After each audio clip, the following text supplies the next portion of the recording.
Hello दोस्तों, कैसे हैं आप सभी लोग। एक बार फिर से आप सभी का स्वागत है फिन एक्सपर्ट्स एकेडमी के यूट्यूब चैनल पे। एंड आज हम लोग बात करने जा रहे हैं सपोर्ट एंड रेजिस्टेंस की। एक्चुअली आज एक क्लास चल रही थी मेरी, एक बैच चल रहा था जिसके अंदर हम लोग सपोर्ट एंड रेजिस्टेंस के बारे में बात कर रहे थे। तो मैंने सोचा क्यों ना इसी टॉपिक को कंटिन्यू किया जाए यूट्यूब पे भी और आप लोग को भी सिखाया जाए। जब वहाँ चल रहा है तो लोग बोलते हैं यार फ्री में क्यों नहीं सिखाते, तो चलो फ्री में भी सिखा देते हैं। हाँ, बैचेस चलते हैं 1.5-2 घंटे के, तो सपोर्ट रेजिस्टेंस या कोई भी एक टॉपिक होता है काफ़ी अच्छे से एक्सप्लेन हो जाता है। लोगों को जो बेसिक चीज़ें पता होनी चाहिए ना, और जो एडवांस चीज़ें पता होनी चाहिए, वो 2 घंटे के अंदर सेशन में कंप्लीट हो जाती हैं। बट यूट्यूब पे जो वीडियो बनती है वो 10 मिनट की बनती है, तो इतना तो देखो फ़र्क आने ही वाला है। लेकिन हाँ, इतना है कि आपको मोटा मोटा पता लग जाएगा कि सपोर्ट रेजिस्टेंस होता क्या है। तो चलो स्टार्ट करते हैं। पीछे के हमारे जो टॉपिक्स थे वो कैंडलस्टिक वगैरह सब कुछ हो चुका है। आज हम सपोर्ट रेजिस्टेंस समझेंगे, क्योंकि कैंडलस्टिक के बाद ही अगला जो स्टेप आता है वो सपोर्ट रेजिस्टेंस का होता है। तो चलो आज उसको सीखते हैं। एंड देन आप लोगों से कमेंट सेक्शन में ज़रूर पूछूंगा लास्ट में कि आप लोगों को अगर आज कुछ नया सीखने को मिला तो कमेंट ज़रूर कर देना। एंड प्लीज़ अगर वीडियोस अच्छी लग रही है तो शेयर ज़रूर करो, ज़्यादा से ज़्यादा स्प्रेड करो।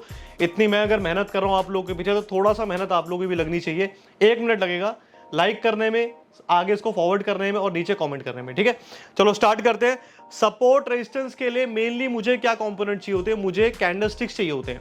अगर कैंडलस्टिक्स ही नहीं होंगे तो मैं सपोर्ट रेजिस्टेंस ड्रॉ किधर करूंगा। तो सबसे पहला पॉइंट है कैंडलस्टिक। तो चलो कैंडलस्टिक्स को पहले यहां पे बनाते हैं अपन। First candlestick, second candlestick and third candlestick कुछ ऐसा है, जिसको इन्वर्टेड हैमर या शूटिंग स्टार बोलते हैं, ठीक है। एंड उसके बाद एक सिंगल कैंडलस्टिक ऐसा बन गया, ठीक है। उसके बाद एक सिंगल कैंडलस्टिक कुछ ऐसा बन गया। अब हमें यहाँ पे सपोर्ट रेजिस्टेंस ड्रॉ करने हैं। ये 4 कैंडलस्टिक बन गए। अब कैसे करेंगे मैं आपको सिंपल एंड लेमैन लैंग्वेज में बता देता हूँ। करना कुछ नहीं है आपको, ये चाहे रेड हो चाहे ग्रीन हो, मुझे उससे कोई मतलब नहीं है। अगर ये रेड है तो इसकी क्लोजिंग नीचे आ रही है, ओपनिंग ऊपर है। अगर यही कैंडलस्टिक ग्रीन है तो इसकी ओपनिंग नीचे है, क्लोजिंग ऊपर है। और इसी तरीके से यहाँ भी और इसी तरीके से यहाँ भी। तो मैं क्या करूँगा, ये जो ऊपर के लेवल्स आ रहे हैं ना, चाहे ओपनिंग हो चाहे क्लोजिंग हो, मैं इनको ज्वाइन करूँगा, ठीक है। मैं यहाँ से यहाँ पे ज्वाइन करूँगा। तो चलो ज्वाइन करते हैं। अभी ये मान लो मैंने यहाँ पे ज्वाइन कर दिया, ठीक है। ऑलमोस्ट एक दूसरे को इंटरसेक्ट कर रही है। देखो कैंडल्स एक दूसरे को यहाँ पे इंटरसेक्ट करके यहाँ पे जोड़ रही हैं। देखो चाहे ओपनिंग है चाहे क्लोजिंग है, मुझे उससे कोई मतलब नहीं है, मैं बस कैंडल्स को जोड़ रहा हूं, ठीक है। नीचे आते हैं। नीचे भी मैंने वही किया, मैंने दोनों के ओपनिंग क्लोजिंग को जोड़ दिया, ठीक है। और ओपनिंग क्लोजिंग जोड़ने के बाद में मुझे मालूम पड़ा कि भाई ये जो लेवल था ना, ये मेन हो गया, ठीक है। आप विक मतलब ये जो ऊपर का जो पार्ट होता है, ये जो ऊपर जो डंडी निकली हुई है हर कैंडलस्टिक में, इसको विक बोलते हैं, ठीक है। इस विक को आप सपोर्ट रेजिस्टेंस के लिए मार्क करो या ना करो, इट डजंट मैटर। बट आपको बॉडी पर ज्यादा से ज्यादा फोकस करना है, ठीक है। आपको करना है तो आप इसको भी मार्क कर सकते हो, कोई बहुत बड़ी रॉकेट साइंस नहीं है इसके अंदर। ये लो, ये मैंने ऊपर की विक और नीचे की विक मार्क कर दी, ये भी मार्क कर दी, ये भी मार्क कर दी। बट ज्यादा आपको वेटेज देनी है बॉडी पे। बॉडी टू बॉडी जितनी ज्यादा मार्क करोगे उतना ही ज्यादा आपको अच्छे लेवल्स मिलेंगे। ये जो अभी हमने यहाँ पे देखा, ये जो हमने यहाँ पे सीखा, अभी इसको एक बार प्रैक्टिकली अपन चलते हैं, निफ्टी के चार्ट पे लगा के देखते हैं कि क्या हमें कुछ ऐसा देखने को मिल रहा है, क्या हम ऐसी सपोर्ट रेजिस्टेंस ड्रॉ कर पा रहे हैं वहां पे निफ्टी के चार्ट पे कि नहीं। चलो, तो ये है हमारा निफ्टी का चार्ट। मैं थोड़ा सा यहां पे कैंडल्स को बड़ा करता हूं ताकि आपको इजीली दिखाई दे। अभी क्लियर है। चलो, आप देखो ऊपर आपको यहां पे 2 बॉडी दिख रही है एक साथ। यार देखो 5-10 पॉइंट के अंतर को आप ये मत समझना कि यार ये वाली कैंडल 5 पॉइंट नीचे, ये कैंडल 10 पॉइंट ऊपर है तो मैं मार्क करूं या ना करूं, उससे फर्क नहीं पड़ता। इतना बड़ा इंडेक्स है, 23,000 का निफ्टी होने जा रहा है, और आप वहां पे 5-10 पॉइंट के बारे में सोच रहे हो, तो कोई लॉजिक नहीं है उस बात का। तो यहाँ पे हार्डली 5-10 पॉइंट 15 पॉइंट का डिफरेंस होगा तो हम उसको मार्क कर लेंगे, ठीक है, हम छोड़ेंगे नहीं। तो चलो एक बार मार्किंग करते हैं। यहाँ से मैंने हॉरिजॉन्टल लाइन ली। आप आ जाओ ट्रेडिंग व्यू के चार्ट्स पे। ट्रेडिंग व्यू के चार्ट्स में यहाँ पे कॉर्नर पे आओगे, राइट एकदम एक्सट्रीम कॉर्नर पे, लेफ्ट एक्सट्रीम कॉर्नर पे आओगे तो आपको नीचे यहाँ पे हॉरिजॉन्टल लाइन दिखेगी। उस हॉरिजॉन्टल लाइन को पकड़ के आप यहाँ पे मार्क करो। देखो सबसे ऊपर मैंने यहाँ पे मार्क किया। यहाँ मैंने क्यों मार्क किया, क्योंकि यहाँ पे एकदम बॉडी का टॉप था, ठीक है। साथ में अगली कैंडल की विक भी यहीं पे थी। एक तो बॉडी का टॉप यहाँ पे और अगली कैंडल की विक यहाँ पे, तो दैट मीन्स कि इस बॉडी के टॉप से रिएक्ट करके अगली कैंडल नीचे आई। तो मैंने इन दोनों को मार्क कर दिया, ठीक है। अगली बार जब भी निफ्टी ऊपर गया तो मेरे लिए ये इंपॉर्टेंट जोन है जहां पे मैं अगर कोई कैंडलस्टिक पैटर्न या प्राइस एक्शन बनेगा तो मैं शॉर्ट का ट्रेड लूंगा, ठीक है। पहली चीज वेरी क्लियर है। अब आ जाती, या फिर अगर मार्केट यहां से ऊपर निकला और प्राइस एक्शन मुझे मिला तेजी करने वाला तो मैं वहां पे तेजी करूंगा। चलो आप लोग अपने चार्ट्स पे मार्क कर लेना इसको। लेवल है यहाँ पे 22,765 जहां पे मेरा रेजिस्टेंस जोन बन के आ रहा है निफ्टी के अंदर, ठीक है। हो सकता है आपको चार्ट क्लियर ना दिख रहा हो तो मैंने इसलिए लेवल भी बता दिया, अपने चार्ट्स पे मार्क कर लेना। नीचे आते हैं, वापस से मैं देखूंगा ऐसा कौन सा एरिया है जहां पे लगातार कई सारी कैंडल्स की बॉडी एक दूसरे से मतलब मैच हो रही है, ठीक है। तो वहां पे हम लाइन मार्क करेंगे। तो देखो और थोड़ा बड़ा कर देता हूं, चलो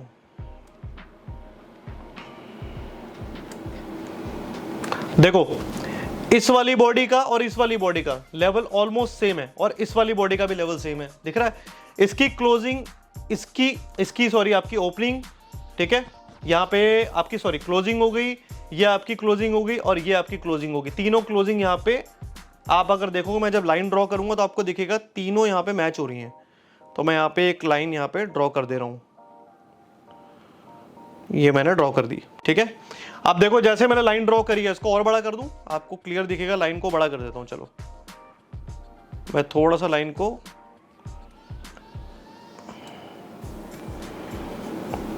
ये लो जी, अभी क्लियर दिख रहा होगा, ठीक है। रेड लाइन सबको क्लियर दिख रही है। अब ये रेड लाइन पे देखो क्या हो रहा है, ये कैंडल टच हुई नीचे आ गई, ये कैंडल टच हुई नीचे आ गई, ये कैंडल टच हुई नीचे आ गई, ये कैंडल टच हुई यहाँ पे, यहाँ से मार्केट ऊपर निकल गया लेकिन अल्टीमेटली क्लोज हुआ रेड के अंदर। फिर ये कैंडल टच हुई, मार्केट वहीं पे क्लोज हो गया, मार्केट ऊपर निकलता है वापस नीचे आता है, इसी कैंडल पे आके रुकता है। जो आज का जो मार्केट क्लोज हुआ है 22,519 पे, वो एक बहुत अच्छा सपोर्ट जोन है। आपको यहां से मालूम पड़ गया, जो आपने अभी मार्क किया उससे आपको मालूम पड़ा कि 22,519 बहुत अच्छा सपोर्ट एरिया है जहां से मार्केट बाउंस बैक कर सकता है। करेगा कि नहीं करेगा वो पता नहीं, ठीक है, वो अपन आगे देखेंगे। हमें मेन कॉन्सेप्ट क्लियर रखने हैं, अगर वो क्लियर रहेंगे तो आज नहीं तो कल अपना प्रॉफिटेबल ट्रेड हो ही जाएगा, ठीक है। सो आपका पहला रेजिस्टेंस यहां पे आपने मार्क किया था 22,765 पे, एक बॉडी और एक विक को मिला के। दूसरा आपने सपोर्ट एरिया मार्क किया है 22,519 पे, जहां पे आपकी 1 2 3 विक और 1 2 3 बॉडी, 3 बॉडी टच हो रही हैं और 3 विक टच हो रही हैं। तो आपका मेजर जोन हो गया वो। इसको अगर ब्रेक करके सस्टेन करता है तो मार्केट और 100-200 पॉइंट नीचे जा सकता है निफ्टी, ठीक है। और अगर इसको ब्रेक करके कल ओपनिंग होती है मंडे को, तो वापस रीटेस्ट पे आप यहाँ पे एक शॉर्ट का ट्रेड बना सकते हो as per your price action study जो भी आपकी है। हम लोग तो और भी बहुत सारे पैरामीटर यूज करते हैं, ठीक है। तो अपनी एक लाइन 22,519, बार बार मैं लेवल इसलिए बता रहा हूं ताकि आप लोग अपने चार्ट्स पे जाके इसको मार्क कर पाओ, क्योंकि यहां पे आपको हो सकता है ज्यादा क्लियर ना दिख रहा हो, ठीक है। चलते हैं नीचे। अच्छा, और कोई जोन, क्योंकि मार्केट तो अभी 22,519 पे खड़ा है, तो आपको ऊपर का कोई जोन तो मार्क करना ही पड़ेगा अभी एज मतलब रेजिस्टेंस के लिए। और मैं ये डेली के चार्ट पे मार्क कर रहा हूँ, डेली चार्ट पे मार्क कर रहा हूँ, ठीक है। जितना बड़ा टाइम फ्रेम होगा उतने ही बड़े आपको लेवल्स निकाल के रखने हैं, आपको बीच में गैप जो है वो ज्यादा देना है, ठीक है।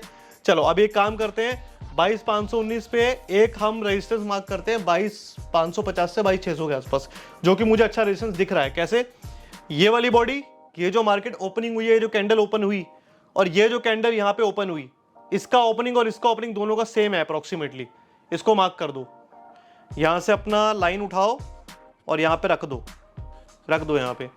अप्रोक्सीमेटली सेम ही है दोनों का, मतलब थोड़ा बहुत अंतर मैंने बोला 10-5 पॉइंट का चलता है, अप्रोक्सीमेटली सेम ही है, 10 पॉइंट का अंतर है। ये आपने मार्क कर दिया, दोनों यहाँ पे मार्क हो गई, ठीक है।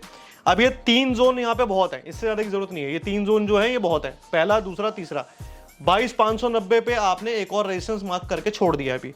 अब नीचे चले, अब देखते हैं 22,519 से अगर नीचे गया तो कौन सा ऐसे एरिया है जहां पे रुकने के चांसेस बनते हैं। तो भाई देखो, मेरे को तो एक ही एरिया समझ में आ रहा है, वो है ये वाला, ये बॉडी, ये विक, ठीक है, मार्क कर देते हैं, ठीक है। देखो इस बॉडी से टच हुआ, अगला इस विक से 5-7-10 पॉइंट का अंतर होगा। देखो इस विक को टच करने ही वाली थी, ये इस लाइन को ये विक टच करने ही वाली थी, 5-10 पॉइंट से घूम गई, कोई बात नहीं। अगली कैंडल इस वाली लाइन को टच कर देती है और यहीं से मार्केट रिवर्स हो जाता है, ठीक है। तो अगला जोन हमारे लिए इंपॉर्टेंस कौन सा रखता है? 22,330 का। अपने लेवल पे, अपने एक बार चार्ट्स पे लेवल मार्क करके देखना 22,330 का नेक्स्ट हमारा सपोर्ट एरिया बहुत अच्छा। क्यों मार्क करा हमने? बिकॉज इसका रीजन भी दे देते हैं। 28 मार्च की कैंडल का क्लोजिंग बॉडी वाला, ठीक है, जो बॉडी पे क्लोज हुआ है, और थर्सडे 4 अप्रैल का लो विक जो गई है, उन दोनों को टच कर दिया हमने, उन दोनों को हमने मैच कर दिया, ठीक है, जोड़ दिया दोनों को, दो बिल्डिंग को आपस में जोड़ दो, ठीक है, तो वो आपका सपोर्ट रेजिस्टेंस बन जाता है, ठीक है, जोड़ दिया हमने। अब ये एक हमें सपोर्ट एरिया मिल गया है, ठीक है। इसी तरीके से आप कंटिन्यू करते जाओ, आपको सपोर्ट रेजिस्टेंस ऑटोमेटिकली मिलते चले जाएंगे, और आपको सपोर्ट रेजिस्टेंस मार्क करने में इतना मजा आने लग जाएगा, जो शायद पहले आपको कंफ्यूजन हो रही थी ना कि यार कैसे करें, लोग दिखा तो बहुत रहे हैं लेकिन समझ में नहीं आ रहा। आप इस तरीके से करके देखो, आप ऐसे समझो कि यहाँ पे 1 2 3 बिल्डिंग है, अभी तीनों बिल्डिंग है, तीनों बिल्डिंग का कैसे करना है, जो बिल्डिंग की छत है एकदम टॉप एरिया जो होता है, आपने देखा छत के ऊपर भी एक जहाँ पे टंकी, जो टैंक्स रखे होते हैं, हमारे यहाँ तो नॉर्थ इंडिया में होता है, तो वो टैंक वाला एरिया इंपॉर्टेंट नहीं होता इतना, लेकिन जो टेरेस है, वो टेरेस वाला एरिया मेन इंपॉर्टेंस रखता है। तो टेरेस, दोनों बिल्डिंग के टेरेस वाले एरिया को जोड़ दो, ऊपर की टंकी वाले पार्ट को छोड़ दो, वो तो हाई लग गया, वो ऊपर का वीक हो गया, उस वीक को छोड़ दो, आप दोनों के टेरेस वाले एरिया को जोड़ दो, तो वो आपका रेजिस्टेंस बन गया। और नीचे जो बेस है, ठीक है, जो उसका आप लोअर ग्राउंड बोल लो या ग्राउंड फ्लोर बोल लो, जो बेस है उन दोनों को जोड़ दो, तो वो आपका सपोर्ट बन गया, ठीक है। इसी तरीके से आपको सारी कैंडल्स को देखना है। आपने मान लो कुछ 2 महीने का कोई पीरियड पकड़ लिया अपने चार्ट के अंदर, उस 2 महीने के पीरियड के अंदर जितनी भी कैंडल्स एक साथ बॉडी टच हो रही हैं, उन सबको जोड़ दो, एक लाइन मार्क कर दो। 10 15 20 पॉइंट का डिफरेंस अगर निफ्टी के चार्ट पे मिल रहा है तो कोई दिक्कत नहीं है, और 50 60 100 पॉइंट का डिफरेंस अगर बैंक निफ्टी के चार्ट पे मिल रहा है तो कोई दिक्कत नहीं। यार इतने बड़े इंडेक्स हैं, 50 100 पॉइंट तो ऐसे ही मूव कर जाते हैं, तो उनका कोई मैटर नहीं करता। 20 30 पॉइंट बैंक निफ्टी के अंदर, 50 60 100 पॉइंट बैंक निफ्टी में कोई मैटर नहीं करता। तो आपको क्या करना है, जहां पर ज्यादा टच पॉइंट्स आ रहे हैं उन सारे टच पॉइंट्स को ऐड कर दो, तो आपका रेजिस्टेंस अच्छा बन गया। नीचे में जितने ज्यादा टच पॉइंट्स आ रहे हैं उन सबको एक बार ऐड कर दो, तो सपोर्ट बन गया, ठीक है। इसको एक बार प्रैक्टिस करके देखना, बहुत मजा आएगा। सपोर्ट रेजिस्टेंस मार्क करना बहुत ईजी हो जाएगा आप लोगों के लिए। और अगर कुछ भी ऐसा कुछ नया सीखने को मिला हो, या मेरी बात या मेरी भाषा आपको समझ में आई हो, क्योंकि मैं बहुत लैंग्वेज एकदम ईजी यूज करता हूँ, देसी वाली, समझ में आई हो, ईजी लगाओ, कमेंट सेक्शन में कमेंट करके जरूर बता देना। और अपने चाहने वालों को, अगर आपकी लिस्ट में कोई चाहने वाला है जिसको आप चाहते हो कि वो बंदा खोज रहा है, कोई मिल जाए जो सिखा दे, या वो पैसा खर्च कर रहा है नेसेसरी, तो उसको आप रिकमेंड कर सकते हो, शेयर कर सकते हो उसके साथ ये वीडियो। लाइक जरूर कर देना, सब्सक्राइब आपने ऑलरेडी कर रखा है, नहीं करा तो वो भी कर देना, ठीक है, अगर आपकी फीड में ये वीडियो आ रही है, ठीक है। आप लोगों से रिक्वेस्ट है, लाइक जरूर कर दो, शेयर कर दो, सब्सक्राइब कर दो, एंड प्लीज अगर आपको अच्छा लगे तो कमेंट जरूर कर देना। और ये आपका होमवर्क है, अपने किसी भी टाइम फ्रेम पे जाके किसी भी चार्ट में आप इसको अप्लाई करके देखो, जो मैंने बताया कॉन्सेप्ट, उसको एक बार करके देखो। अगर मजा ना आए तो कमेंट सेक्शन में आके बता देना। हो सकता है कि आपको ना समझ आए तो मैं एक और वीडियो निकाल दूंगा, कौन सी बड़ी बात है। कमेंट सेक्शन में कमेंट तो जरूर करो, कमेंट नहीं करोगे तो हमारे बीच में इंटरेक्शन कैसे होगा, ठीक है। नंबर सबको मिल जाता है, नंबर भी दिया हुआ है, मोबाइल नंबर हमारा, व्हाट्सएप नंबर है जिस पर आप व्हाट्सएप कर सकते हो अपनी क्वेरी। टेलीग्राम चैनल पे, टेलीग्राम पे ज्वाइन करो, जितने ज़्यादा लोग ज्वाइन करेंगे उतना अच्छा है, वहाँ पे भी हम लोग काफ़ी चीज़ें शेयर करते रहते हैं, ठीक है। एंड तीसरी बात कि हमारी क्लासेस भी चलती रहती हैं रेगुलरली, और उन्हीं क्लासेस में से जो टॉपिक्स होते हैं ना, मैं वही उठा करके आप लोगों के लिए वीडियो बना देता हूँ। तो अभी जो क्लास खत्म हुई है उसका सपोर्ट रेजिस्टेंस का टॉपिक था, तो मैंने उसके ऊपर एक वीडियो बना दी। तो ऐसे आने वाले टाइम में जितने भी टॉपिक्स होंगे ना, उन सबके ऊपर वीडियो बनाता रहूँगा मैं, ताकि ऐसा ना फील हो कि यार ये सिर्फ पैसे लेके पढ़ाने वालों, नहीं, हम ऐसे नहीं है, हम फ्री में ही बहुत कुछ पढ़ाते हैं। और मैं आज से नहीं, 1 साल से फ्री में बहुत कुछ पढ़ाता आ रहा हूँ। टेलीग्राम पे तो डेली सेशन भी ले रहा हूँ 1-1 घंटे के, फ्री ऑफ कॉस्ट, कोई पैसा नहीं उसका, ठीक है। लोग बहुत कुछ आ रहे हैं, सीख के जा रहे हैं। इसी तरीके से यहाँ भी सिर्फ फर्क कितना है, वो क्लास 2 घंटे की होती है, ये क्लास 10 मिनट की है। मतलब 10 मिनट के अंदर, 15 मिनट के अंदर जो भी वीडियो बन रही है उतना जो आपको सब, तो जो तेज लोग होंगे वो इसी में से सीख के बहुत कुछ कर जाएंगे, ठीक है। चलो गाइस, मिलते हैं नेक्स्ट वीडियो में। अगला टॉपिक भी आपके लिए लाजवाब होने वाला है, कुछ नया ही लेके आऊंगा। हो सकता है फॉर्मेशंस की बात करें, देखते हैं क्या करते हैं, ठीक है। चलो बाय बाय, टेक केयर।